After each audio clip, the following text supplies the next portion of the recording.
다음 아이템 유호정 기자가 준비했죠? 네, 맞습니다. 제가 준비한 아이템 군대도 안 간 인간들이입니다. 이 군대도 안 간 인간들이 멸공을 주장한다. 바로 이재명 후보가 한 발언인데요. 이 역풍을 우려한 듯 김건희 씨 녹취와 관련해서는 직접적인 공세를 자제하던 이 후보가 지난 주말 강원도에서는 윤 후보를 겨냥한 발언을 쏟아냈습니다. 직접 들어보시죠. 북한이 좀 기분 나쁘다 이런다고 해가지고 선제 타격하면 어떻게 되겠어요? 망합니다. 바로 전쟁입니다. 국가 안보를 정략적으로 이용하는 것을 안보 포퓰리즘이라고 합니다. 맞습니다. 진정한 포퓰리스트들. 갔다 온 인간들이 막 멸공, 막 그 북진 통일 막 이런 거 주장하고 그러잖아요. 막 선제 공격, 막 이런 거 하잖아요. 예. 네, 들으신 것처럼 윤 후보의 이 선제 타격론을 맹비난했고요. 그러면서 이 선거 때만 되면 보수 정치인들의 안보 포퓰리즘은 가히 병적인 수준이다라고 비판을 했습니다. 여기에 국민의힘도 맞받아 쳤는데요.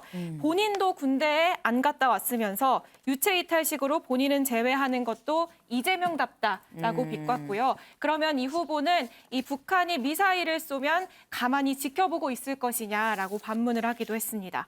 네, 이 윤영걸 대표님 지금 보면은 앞에서 우리가 이 김건희 씨 이슈 관련해서는 이재명 후보가 좀 말을 아끼는 듯한 그런 느낌이 있었어요. 근데 이 안보 관련해서는 또 굉장히 좀 날선 비판을 내놓고 있습니다. 이유가 뭘까요? 아무래도 강원도 지역이 남북 적경 지역 아닙니까? 그리고 금강산 관광이 끊어지면서 그쪽에 경제적인 타격도 굉장히 크거든요. 그러니까 강원도 가서 그 안보 포퓰리즘이라고 내친 김에 윤석열 후보가 요전에 선제 타격론 그 핵 위험이 미사일 위험이 있을 때는 우리가 할 수 있는 거는 선제 타격밖에 없다.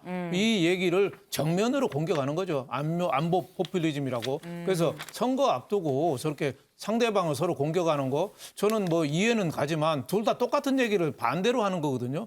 선제 타격론도 그 국방 매뉴얼에 나와 있는 거예요. 우리가 할 수 있는 게 뭐 1분 안에 오니까 할 수 있는 게 그거밖에 없으니까 맞는 얘기고 저 이재명 후보가 대화 우선 뭐 이게 안보 포퓰리즘보다 대화부터 하자는 얘기가 맞는 얘기인데 진짜 제일 중요한 거는 본질은 오늘도 북한이 미 확인 맞죠. 발사체를 쐈는데 진짜 우리가 무슨 대응을 하고 어떻게 하고 있는가. 진짜 NSC 회의만 한번 열고 끝나는 건가. 진짜 여야가 진정성 있게 우리 안보에 대해서 좀 걱정하는 그런 공약을 좀 내봤는가. 이런 점에서 여야를 저는 공히 좀 비판 좀 하고 싶습니다. 네, 이재명 후보의 센 발언의 이유를 여쭤봤는데 여야 후보 모두가 지금 이 혼나는 상황입니다. 네.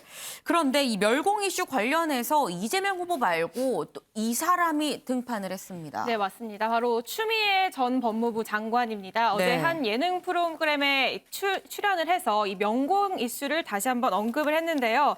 이 멸공하는 분들이 다 군대를 안 갔다. 군 입대하는 프로그램에 출연시켜서 군대 맛을 좀 보게 하는 게 어떻겠느냐라는 답변을 내놨습니다. 같은 프로에서 대선 후보들에게 영상 편지도 남겼는데요. 여기에 네. 윤 후보에게는 이 사법시험도 구수했는데 대선 재수도 괜찮지 않겠냐라는 네. 이런 편지를 보내기도 했습니다. 이런 반응에 이준석 대표가 곧바로 반응을 했더라고요. 네. 어떻게 얘기를 했냐면 저희 의대와 관계없이 메머드급 선대위가 다시 구축되어 가는 것 같다. 이분은 저희가 해촉한다고 해촉될 것 같지도 않다라고 얘기를 했는데요. 바로 추 전 장관을 얘기하는 겁니다. 이 선대위 활동을 하고 있다라고 한 건데 이런 발언들이 어찌 보면 윤 후보에게 도움이 된다라는 평가를 내놓기도 했습니다. 네, 이 이준석 대표의 말처럼 추미애 전 장관의 등판이 도움이 될지 안 될지는 좀 더 지켜봐야 하지 않나 싶습니다.